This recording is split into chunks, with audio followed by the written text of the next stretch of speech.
এজন্য আল্লাহ ডেকে বললেন, খবরদার, বাবা মারে বৃদ্ধাশ্রমে রেখে এসো না। তোমাদের জ্বালা যন্ত্রণা বাবা মা সহ্য করেছে, তোমারে ঘর থেকে বের করে দেয় নাই, এতিমখানায় রেখে আসে নাই। এজন্য বাবা মা যদি ঘরের মধ্যে পেশাব করে পায়খানা করে পরিষ্কার করবা, তাহলে তোমার জীবনটারে উজালা করে দিবে কে? বৃদ্ধাশ্রমে রেখে আসা যাবে?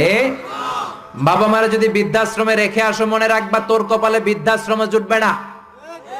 তুমি যদি বাবা মারে বৃদ্ধাশ্রমে রেখে আসো, তুমি বয়স্ক হলে তোমার কপালে বৃদ্ধাশ্রম নাই, ঠিক কিনা? ভাঙ্গা থালা হাতে নিয়ে তুমি রাস্তায় ভিক্ষা করে খাবা।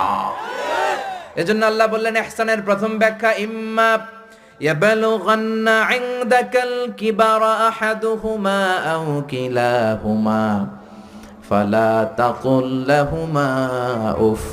বাবা মা যখন বার্ধক্যে উপনীত হয়, তাদের কোনো কাজে নাক ছিটকাবা না, উফ শব্দটাও করবা না, উহ আহ এটাও বলা যাবে না। কথাটা কার?